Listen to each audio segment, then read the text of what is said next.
Welcome to The Late Show on Thursday the 6th of November. No more fireworks. And although maybe there might be after this show with some of your emails coming in. Yeah, on The Late Show we try to pick up on the news of the day. And so that's going to be our topic tonight actually. What is news? What is the news of the day? And I think I might start by a teaser question, which may draw you into the programme. What does the BBC stand for? That's something for you to think about while I introduce Mandy Johnson. Welcome, Mandy. Thank you, Tim. Good evening. Good evening. It's good to be live, isn't it? So that we can talk about things that are absolutely current. And I'm so glad we're doing this evening's subject. What does the BBC stand for? Now, she's so disciplined, Mandy. She doesn't give the game away. So the question, what does the BBC stand for, is quite a deep question, but to make it easy for you, we'll put up the title to tonight's programme. Well, this is what we are discussing tonight, the Biased Broadcasting Corporation. And that's not coming from us, that's coming from an internal BBC memo. It's coming from the head of Ofcom, the chairman of Ofcom. This is a profound question which is being asked and has been asked, I think, by many licence fee payers over many years. Right, now we have another question for you as you get your computers and mobile phones out ready to email and text. What is the ninth commandment? And it's quite a difficult one. And I'm going to ask Mandy, what is the ninth commandment? Not because there's many renditions, aren't there, Mandy, of the ninth commandment? Yes. What immediately comes to mind? Thou shalt not bear false witness. Exactly. Yes. Or thou shalt not lie. Thou shalt not lie. Thou shalt not lie. And the modern translation. Yeah, says that. Now, I did an AI search on this. Lying, by definition, is presenting false information as if it were true, or intentionally concealing truthful information to mislead. Bias, sort of called it, can have a little bit of lying in it. And false witness, bearing false witness, a deliberate act of lying or providing false testimony specifically to harm another person or a cause.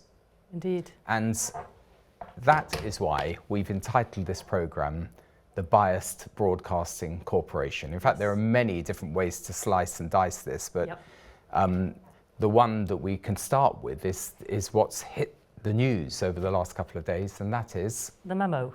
The memo. The memo. By Michael Prescott. Michael Prescott, who used to work for the BBC and was appointed as an external investigator to find out how the reporting was going on.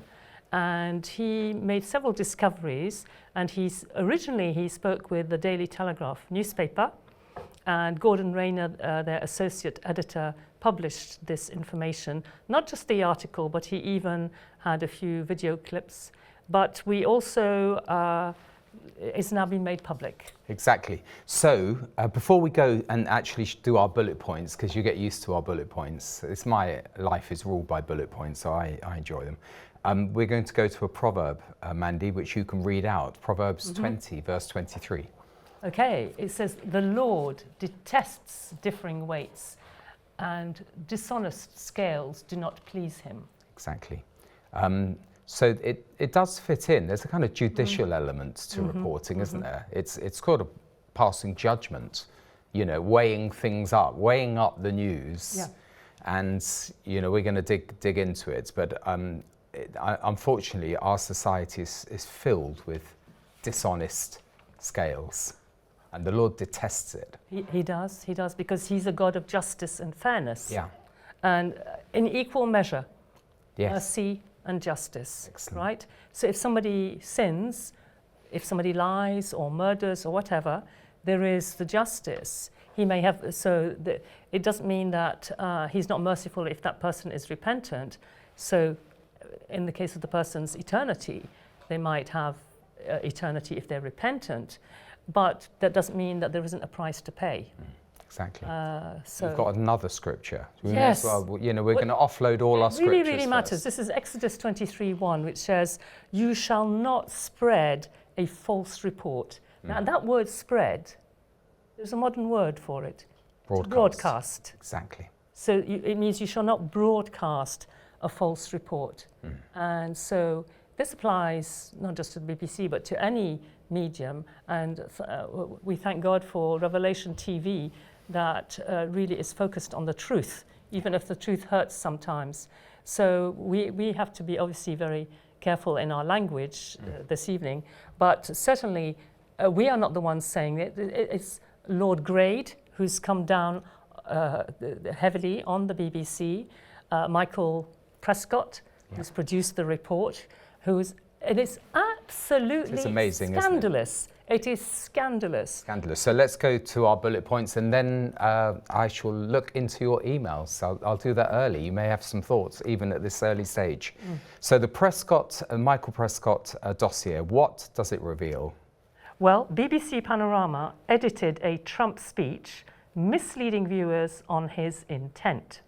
Okay, we are gonna focus on that, but let's read all of these bullets, and then we'll go back to that. It's an unbelievable and quite a shocking. I shall try to contain myself as I read these bullet points, because they don't truly increase are your volume outrageous. They truly are outrageous. The second one is BBC Arabic gave disproportionate airtime to Hamas during Gaza coverage. No surprise there. Yeah. BBC Verify published false claims on racial bias with no accountability. And an internal LGBT plus desk allegedly shaped coverage without balance. And finally, senior executives ignored warnings of systemic bias. So the BBC, to quote the new mayor of New York, I hope you are watching and listening, and I have one thing to say to you: turn up the volume. And I think you should, especially when we play this. This report is very short by the Daily Telegraph, who really are exposing this whole scandal. Gordon Rayner is just showing irrefutably from his iPad how Trump's speech, which the BBC broadcast on Panorama, was doctored. Watch this. A week before the US election, BBC Panorama released a documentary called Trump: A Second Chance, and in it, they played the following clip. We're going to walk down to the Capitol, and I'll be there with you, and we fight. We fight like hell. But Trump didn't in fact say this at all. The BBC spliced together two clips that took place 54 minutes apart. Between Capitol and that's a cut. Here's what Trump actually said. We're going to walk down to the Capitol, and we're going to cheer on our brave senators and congressmen and women. So there we are. That's the famous or infamous Panorama program. If we cast our minds back to Martin Bashir deceiving the Princess of Wales and contributing to her death, and her paranoia by falsely creating. I mean, it's unbelievable when you think of the BBC Charter that they would falsely present something to an unstable lady who's fearful and basically say, look, they're out to get you, and they're trying to frame you, and all of this. Indeed. And it was all lies. She already had her suspicions. Panorama. And that has moved on to the next generation, because Harry believes she was murdered. He doesn't believe that it was an accident. Paranoid Panorama. That's Howard would say it. Yes. Panorama. So it's really shocking. We're going to go into detail now, except that Thomas and Diane have written and said, look, the BBC could be called Big Brother's corruption. That's a good one. And it does come out, actually, George Orwell, because he was a former employee of the BBC, and someone made a sort of a slightly sarcastic comment about how how the chairman doesn't respond to complaints, but we'll get to that a bit later. Let's have a look now at the BBC Charter, shall we? We should look at the BBC Charter. Bear in mind that the Charter is not the original Charter of 1922. Correct. This is a charter that's been renewed, and every few years it's renewed, and the Culture Secretary has to approve it. Yeah. And so what the Charter says, or well, not the whole Charter, because there are 41 pages, ladies and gentlemen. We're not going to read all 41 pages, but in a nutshell, the BBC's mission is to act in the public interest, serving all audiences through the provision of impartial, high quality, and distinctive output and services which inform, educate, and entertain. So that's their mission. And the public purpose is as follows. Number one, to provide impartial news and information to help people understand and engage in the world around them. Very good. Right. Very good. So exactly, and their mission is, you know, the provision of impartial. And that is written in bold. Yeah. In the previous paragraph under BBC's mission, it's not written in bold, but under the public purpose, and it says public, right? So this is for the sake of the public, to provide impartial news and information to help people understand and engage with the world around them. And the point of doing that is so that they form an understanding. They form an understanding. And that it should provide, it must be duly, what was it? Accurate. Accurate. And impartial. Absolutely right. And point number 5 says, to reflect the United Kingdom, its culture and values to the world. The BBC should provide high quality news coverage to international audiences, firmly based on British values of accuracy, impartiality, and fairness. Yeah. So we now have to question, okay? We now have to question, has it been impartial? Has it been accurate? And has it been fair? Yes, so we won't jump to judgment, but I think I would say no. and the point is, they have breached the Charter. That's the point. So the Charter carries to, I think, 2027. Yes. But there's every, you know, a good cause to say, stop it now. Stop the Charter, because they are breaching the Charter. Well, when I was going through those 41 pages, what it says is when the Charter comes to be renewed, it's a joint exercise, and it doesn't just involve the BBC and its board members. It also involves the Culture Secretary. It involves Ofcom. And guess what? They need to involve the public. They need to have consultation with the public. Yeah. So imagine if we had a referendum on the BBC. Right? That's right? Not that we should say, let's abolish the BBC. No, we're not saying abolish the BBC. It's just that the BBC is not impartial. So then you have to question, should we be paying a license for something that is not But bear in purpose? mind, see, I would question the fairness of any inquiry or the fairness of any consultation, because it's such a powerful propaganda machine. It's like a self-perpetuating broadcaster of whatever agenda they want to broadcast. It has worldwide, you know, it's got a global attention, a captive audience. It's well respected abroad, the BBC.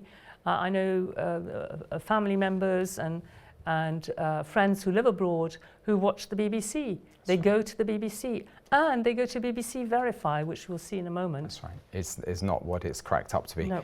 Yes, so I remember speaking to an audience of Rev TV viewers a few years ago, and I just said, when I say a few years ago, 7 years ago, I said the BBC has betrayed the licence fee payer. So it's not just a matter of some, you know, entertainment programme, The Traitors. It's their life story.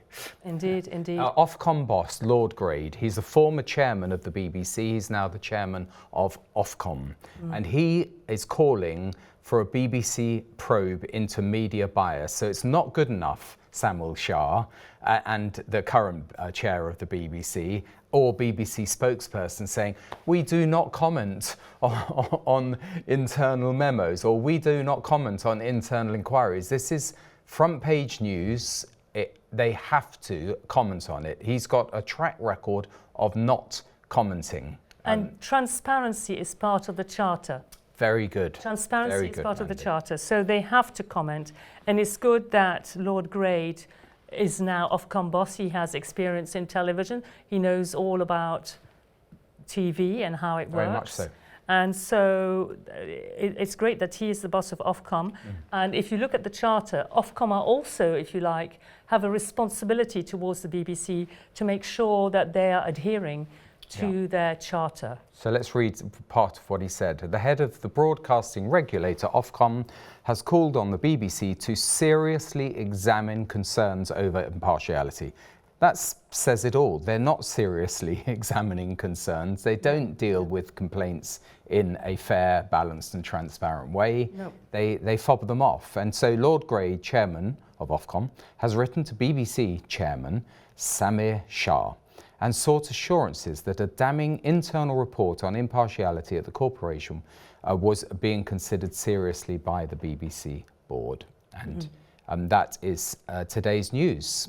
Long overdue. Long overdue.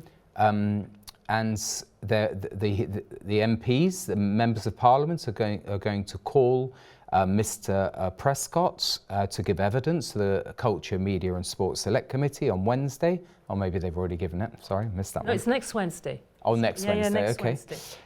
And they've also written to Mr. Shah following the media coverage. It was courageous as well. And they also want him to give evidence. I hope he does. Well, Mr. Shah, or in fact he's Dr. Shah.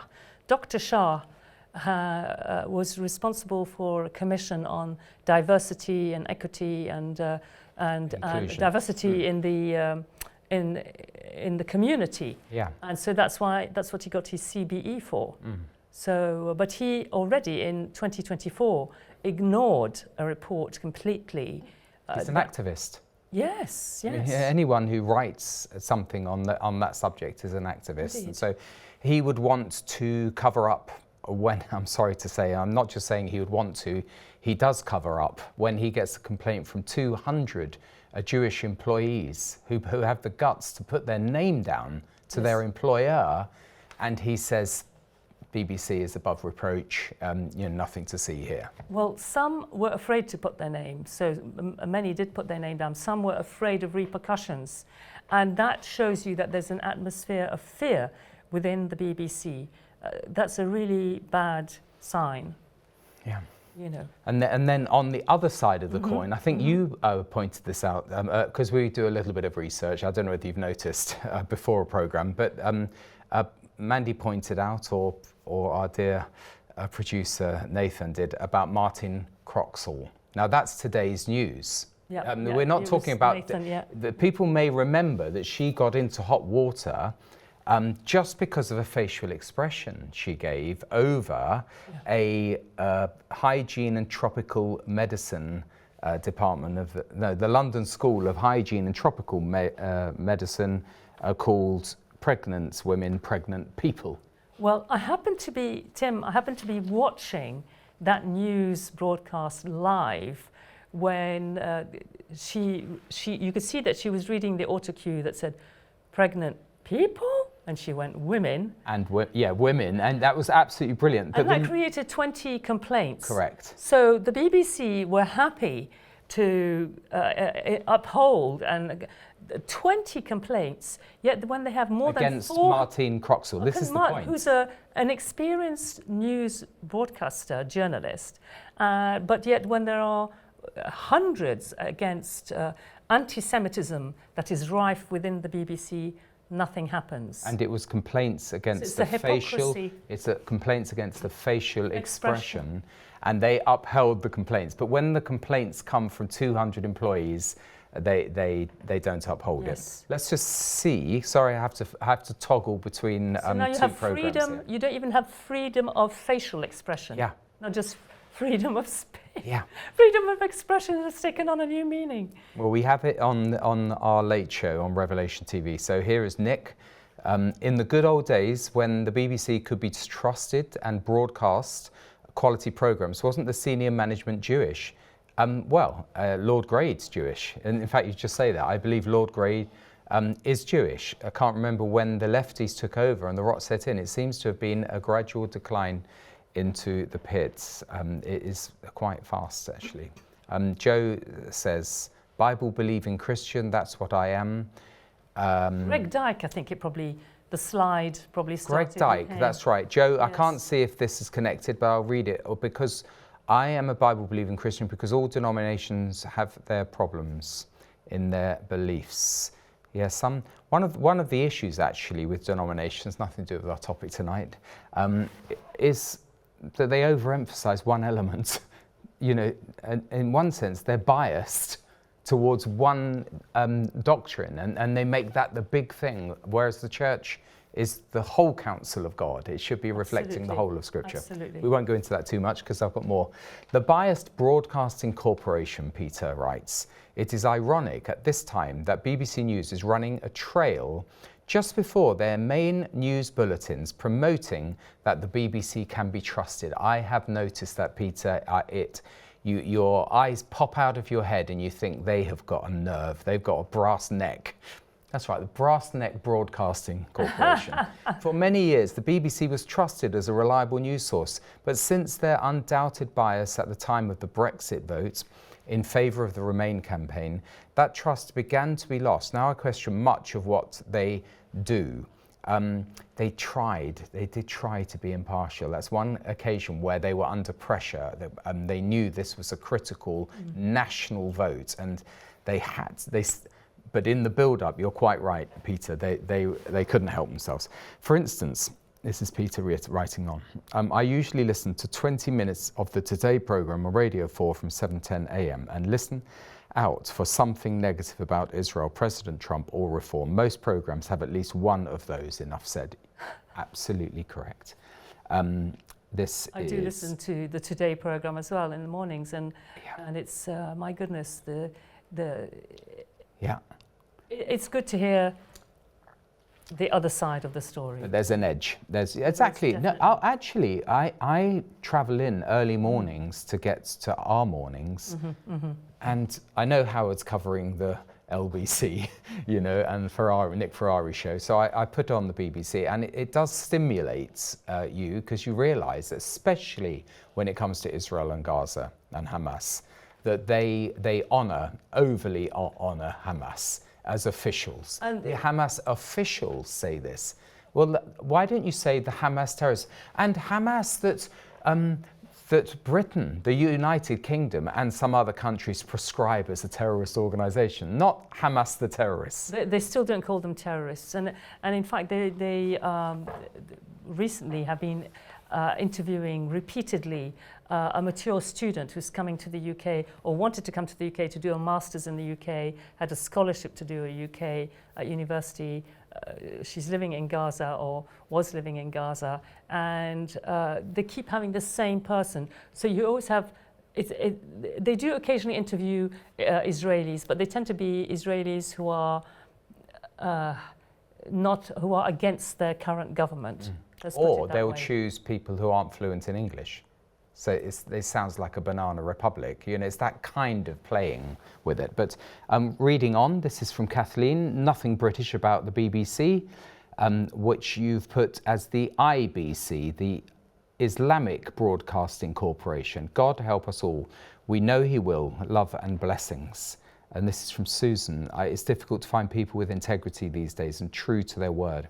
People promise to phone and they don't. They promise to meet you and at the last minute cancel. The problem is that there is a lack of conscience these days. We live in a society without God, and therefore no one is accountable.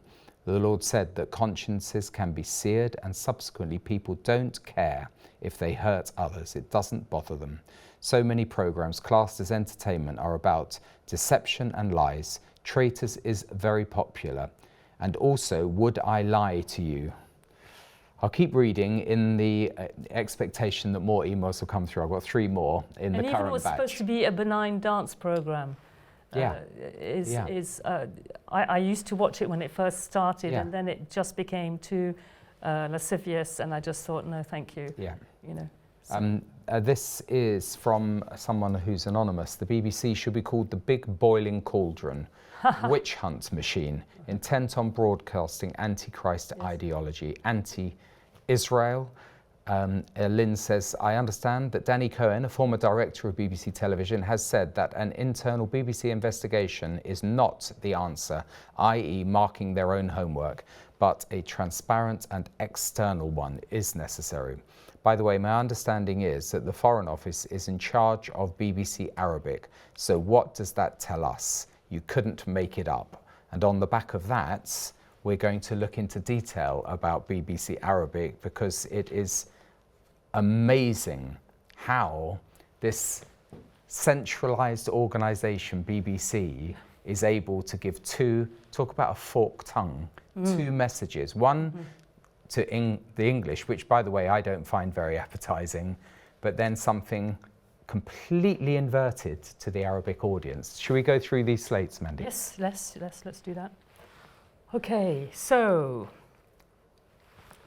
we've got revealed the devastating memo that plunged the BBC into crisis. This document exposes a string of incidents that suggest serious bias in the corporation's reporting.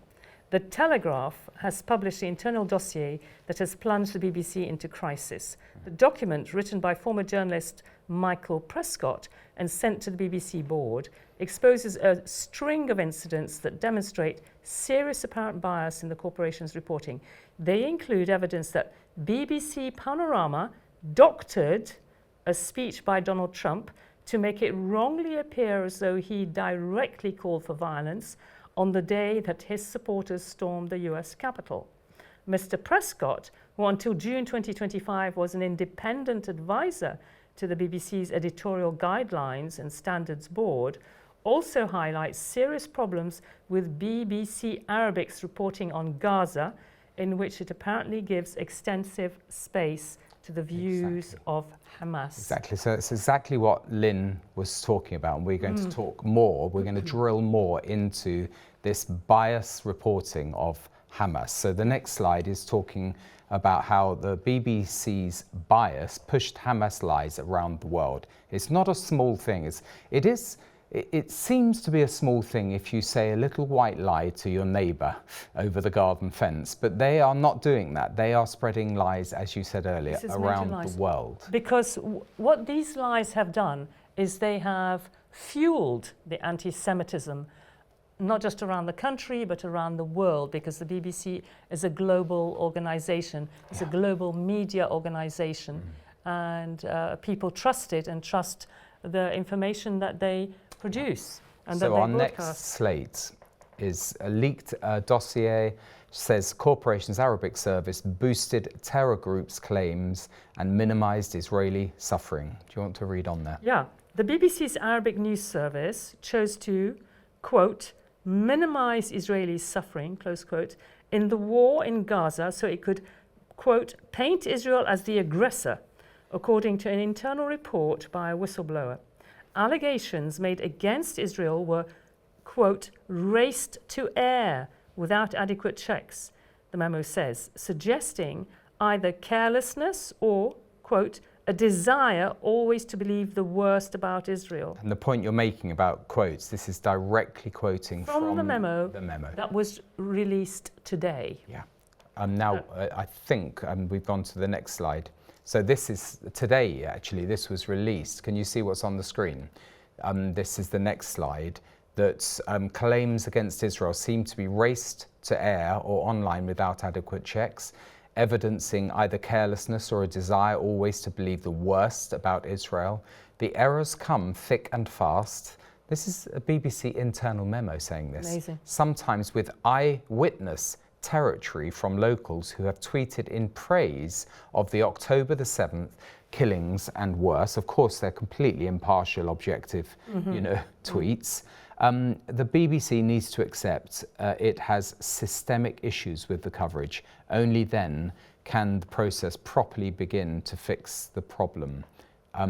So just read the previous slide. You were just going to the final paragraph. Yes, it says BBC Arabic, which is funded partly by a grant from the Foreign Office. So it's not run by the Foreign Office, but it's granted. It's partially funded by the Foreign Office, gave large amounts of space to statements from Hamas, making its editorial slant, quote, considerably different to the main BBC website, even though it is supposed to reflect the same values managers were warned. Okay. So basically, I took a look at this report, and when the BBC published a story about what was going on in Gaza, the very same story, or what was meant to be the same story on BBC Arabic, because what they do is they show it to you in Arabic, and then they have a translator translate it into English with AI, right?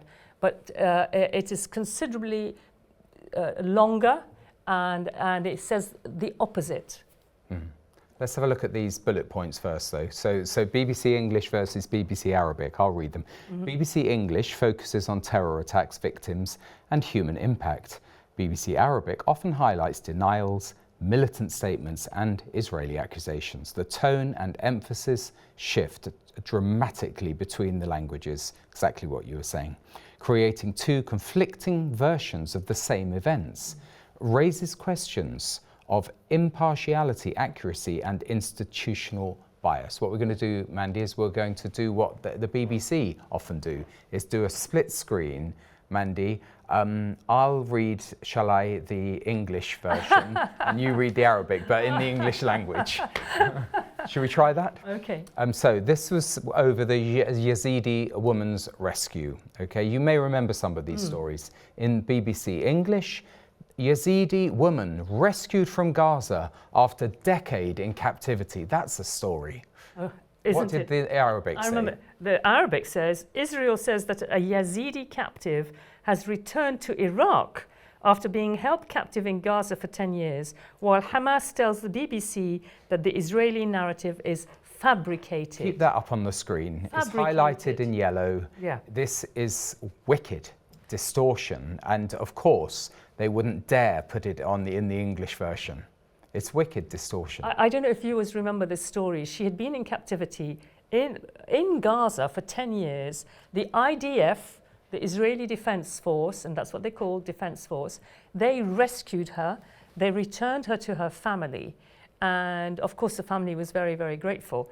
But the BBC Arabic completely twisted the story, said there was no such story. It was fabricated by Israel. I know. Yeah. So the absolute opposite of the truth. Next one, BBC coverage of the Jaffa terror attack. In the English version, 7 people have been killed in a shooting and knife attack in Tel Aviv. Police in Israel have confirmed. Several others were injured, some seriously, when a gunman opened fire at members of the public in the Jaffa area.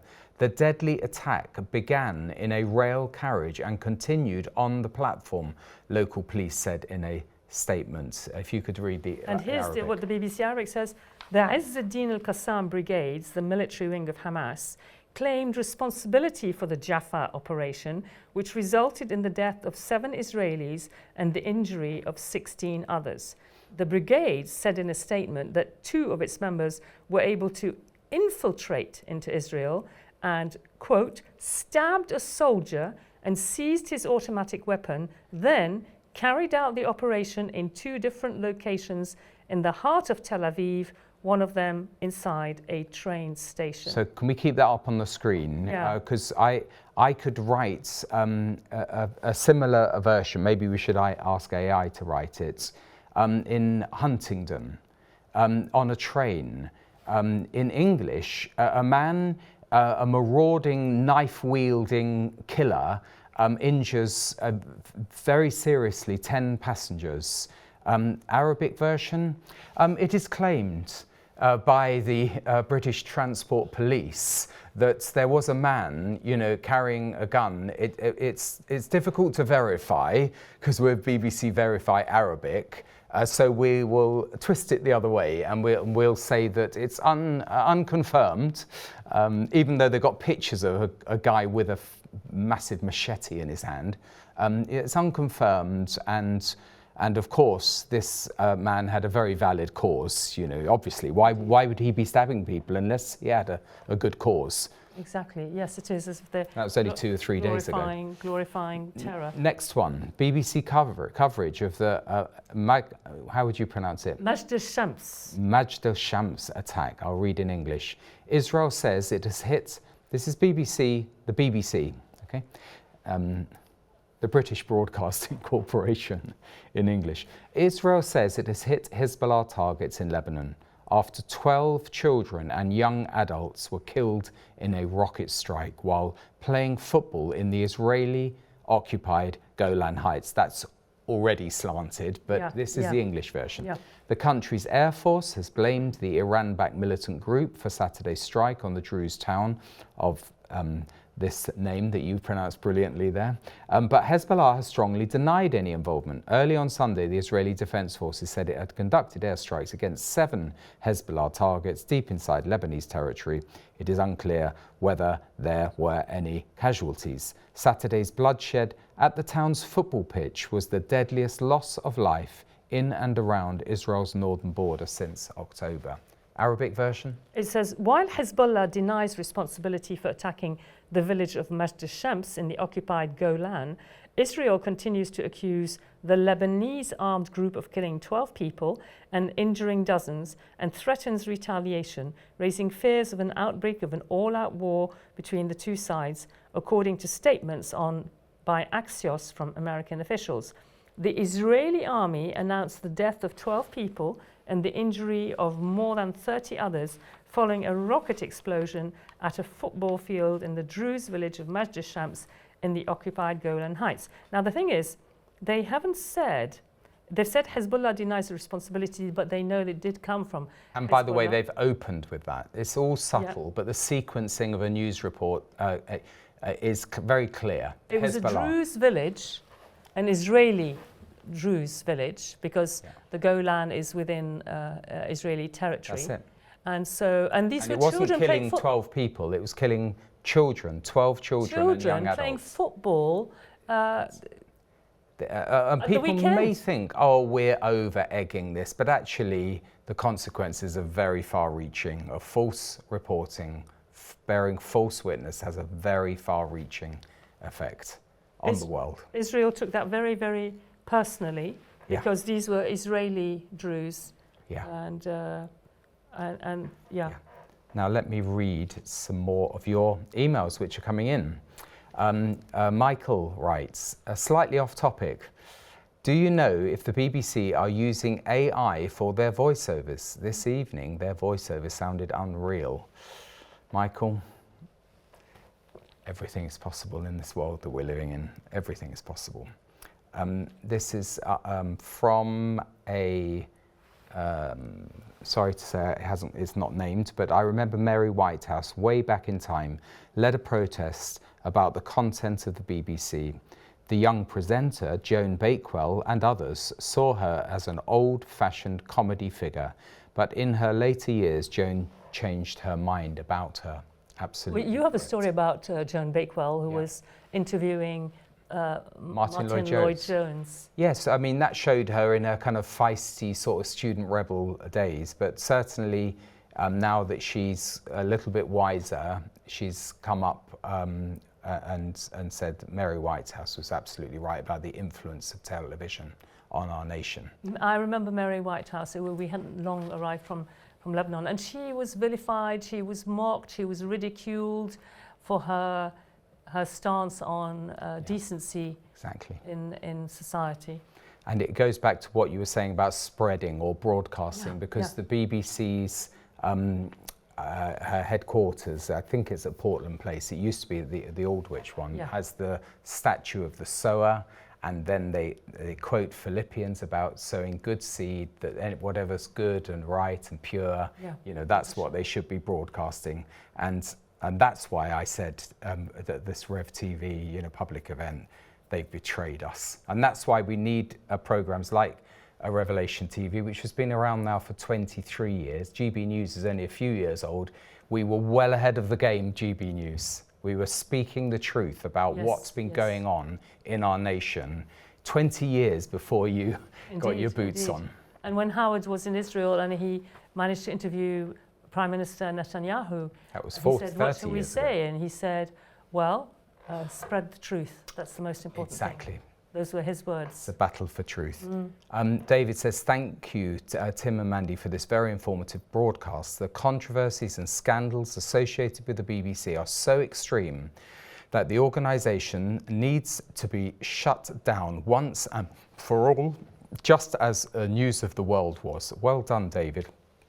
We're going to read a little from Alistair Heath's article in the Daily Telegraph, today's Daily Telegraph, where he says exactly that, David. So maybe we'll just go to that and then come back. If I can find it, yes. The awful truth about the BBC is now too monstrous to hide. That was a headline from Alistair Heath. He says, our national broadcaster has promulgated a leftist orthodoxy that has taken hold of our institutions. Damningly, the memo that we've been talking about tonight accuses BBC Arabic of deciding to minimize Israeli suffering in the Gaza war, to paint Israel as the aggressor. Allegations against the Jewish state were raced to air without proper checks, as were Hamas's made-up casualty figures, implying either incompetence or a desire always to believe the worst about Israel. And this is what Alistair writes. It's not just BBC Arabic, in my view. The corporation's overall output has propagated incendiary libels against Israel for years, and especially since October the 7th. Given its influence and reach, this has played a central role in fueling the return of anti-Semitism in Britain and around the world. It is shameful, a foul betrayal. Heads must roll. Tim Davie, the Director General, must resign. BBC Arabic needs to be shut down. You'll be pleased that I'm reading this, David. The corporation, the licence fee must be abolished, as well as all subsidies for any part of the BBC. The corporation should become a member-controlled charity, funded through advertising, subscriptions, or donations, or disappear.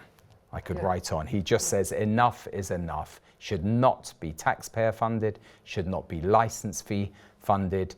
It's a national disgrace. Yes, yes. National disgrace. Unfortunately, you cannot watch television in the United Kingdom unless you have a TV licence. You can't watch live television. You can't watch live television. You can have a computer screen. You can have the subscribe. You can subscribe to other platforms, but if you wanted to watch live TV, you cannot do that without a TV license. That includes Revelation TV. If you wanted to watch us live, there are many people who are saying, "I'm not paying it, and then I'm not dealing with it," and they're in trouble because there are statutes which both my sons send them to court. Both my sons do not watch live TV. They just pay to watch. They pay a subscription to other platforms, and they do not watch live TV at all. It's an absolute tragedy. People say, "Oh, it's a national treasure." Just keep saying it, and you're in the territory of a former employee of the BBC, George Orwell. Oh, it's a national treasure. Oh, it's above reproach. Oh, we don't spin. I give you my word. It sounds like the Chinese Communist Party after Tiananmen Square. Saying the same thing today. It's the same message. It's the same message today. Anyway, here we are. The BBC would say, "No, absolutely not. We're above reproach." Oh, how could you dare suggest such a thing in a toffee English accent? Anyway, great topic tonight, Peggy says. Not only am I fuming about the biased content of the reporting, no correction, outright that's a really good point, Peggy. No correction. No, in fact, it's not only a correction. We were reading about it earlier in Leviticus. You've got to correct to the measure that you've defamed. Indeed. How can they do that? How would they even bother to do that? They might give a little disclaimer or a little correction, but if you've spread a lie around the world, how do you retrieve that lie? You've got blood on your hands. You have indeed. It's outrageous. There should be a penalty, really, for breaking their own breaching their own rules, the rules of their own charter. Yeah. And in fact, the charter talks about penalties. So Ofcom can impose a penalty, but really a penalty isn't good enough because it's the taxpayer who's paying. And then if they have to pay a fine, then next year they'll just put it up from £174.50 to £200. Yeah. So the license fee payer is the one who's going to suffer. This is what Peggy says. She says, no correction, outright misleading and lies, but we have to pay. It's our money. If we don't pay, we could end up with a fine or maybe jail. One-sided justice. Peggy writes, you just, funnily enough, Peggy, we just said it before.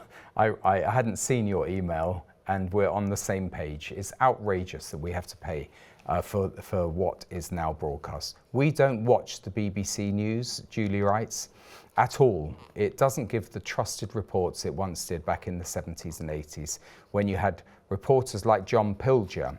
I mean, John Pilger was also quite a radical, but he did give reports. He was honest with his reporting, you have to say that. But with his sort of opinions and commentary later in life, you know, he certainly took one side. And today people like Jeremy Bowen, who's their Middle East correspondent, or more senior than that these days, and John Simpson, they're just overtly biased, unfortunately. And Julie says about John Pilger, you just don't get those quality reporters anymore. It's like Watch with Mother. Now thank the Lord for GB News that are not afraid to tell it like it is. Yes, absolutely. I mean, Rev TV has been on a very careful line, you know, especially through all the years before GB News came on air, and it seemed quite a surprise when we suddenly saw GB News saying things that we, you know, are following a strict code to say, well, you can't say that, you can't say that. But hopefully the tide is turning. But Ofcom have come down on GB News quite a few times. Yes, exactly. Dory says, the best expose of the BBC was a Panorama episode where the so-called journalist, think his name was Sweeney, plied this woman with drink and encouraged her to tell lies about Tommy. When something, your typing has gone skew-if, I'm afraid, but Tommy set up a sting and called it planodrama instead of panorama. Very good one there, Dory, thank you. Lynn writes, this is excellent from Mandy, getting the Arabic-English translation. The Lord knows the degree of correlation between the BBC output and the weekly anti-Semitic marches in London and the far-reaching effect indeed. That's absolutely. The point. And in this memo, what they talk about is 3 of the BBC journalists who on their social platforms called for the burning of Jews, for example. Hateful, murderous language. How can you have somebody like that working for the British Broadcasting Corporation? Yeah, exactly. You know? So on the issue of anti-Semitism, we have a slate that just shows that the chairman doesn't care about the Jews. He converted to Islam when he got married. He's from northern India, I think. There's something in him that dismisses Jewish concerns, which is very worrying because of the power of the BBC. So there was, I don't know, it was about 200 staff, contractors and suppliers and contributors wrote to the board and specifically to the BBC chairman, Samu Shah, demanding an urgent formal investigation into what it described as anti-Jewish racism. The letter includes details of when Jewish staff have experienced prejudice and racism at work. We're not even talking about their broadcast output now, we're talking about their culture, the way they treat their Jewish employees. It says there is a loss of faith in the BBC within our community and a widespread opinion that when it comes to racism and discrimination at the BBC, Jews don't count. What was his response? Well, he was dismissive. Yeah. He was dismissive, and this happened twice he was sent a report, and he just did not accept that there was a problem within the BBC. This is a picture of him here. This is him being questioned by MPs, Samir Shah, and so he seems to have an innate anti-Semitic attitude. So even when it comes to his own employees, he is really not looking out for their best interests. He's got an agenda. And speaking of Jewish people and the BBC Arabic and so on, for example, what we do know is that the BBC reported that Israel had been involved with mass graves in Gaza. But in fact, the truth was that, I shall read what it says. Yeah. It says, another concern involved the reporting of mass graves in Gaza. In April 2024, the BBC reported on a mass grave found at Nasser Hospital, and in June 2024, on a mass grave at Al-Shifa Hospital. The BBC's reports gave a strong implication that Israeli forces had buried thousands of bodies at both sites prior to withdrawing from the area, according to internal review. And then what was the proof? But the most likely explanation was that the graves at both hospitals were dug by Palestinians, and the people buried there had died or been killed prior to the arrival of the Israeli ground forces, according to the letter written by Michael Prescott, who's just produced this dossier. Exactly. The BBC had carried reports of the bodies being found with their hands tied, with evidence of summary executions and torture. But the internal report noted there was no independent corroboration. Repeat that, no independent corroboration of this. And the source of the mass graves stories was that Hamas-run Gaza Civil Defense Agency. They produced these stories. The BBC had reported extensively on Palestinians digging those same mass graves at the time they were created, and the same journalists reported on the discovery of the mass graves and apparent evidence of war crimes. So here we have them lying about what they did. And that also reminds me of BBC Verify at the beginning of the Israel-Gaza war. The BBC showed you a video of a Gazan family on an open truck, a horse-drawn carriage with a lot of people on it and mattresses and all sorts, and then suddenly there was a bomb. So BBC Verify said, we want to verify that this doesn't come from a computer game. So they verified the footage, and we said, no, this is definitely a bomb. It's definitely the IDF that killed these Palestinians who are fleeing from the north to the south. And it's not a computer game. And no, it wasn't a computer game, but that bomb was a Hamas bomb that had fallen short of the Israeli border. Exactly. No, that is the key point. Now, the big picture as we sort of come towards the close is that there's so many, it's legion, it's demonic. There's so many of these reports. The BBC basically calculate they can get away with it. Because how on earth can, Joe Public investigate and correct what they're broadcasting? Broadcasting is a big operation. There's seeds going everywhere, scattering falsehoods everywhere. How do you pick up one seed and then pick up another seed and try and build a picture of bias? And they're quite clever. They know they've been in business for 100 years, let's say, and they know that they believe that they'll be in business for another 100 years. And so what are all of these petty complaints? We can just ride through them because tomorrow is going to be filled with another news agenda. And you have to ask yourself, why are they anti-Semitic? Why are they not broadcasting the truth? Why, when it comes to the LGBT, for example, because they have a group of LGBT people within the BBC who never covered the stories of the transgender women, means not real women, who were basically bullying women in changing rooms and so on. So those stories were not covered whatsoever.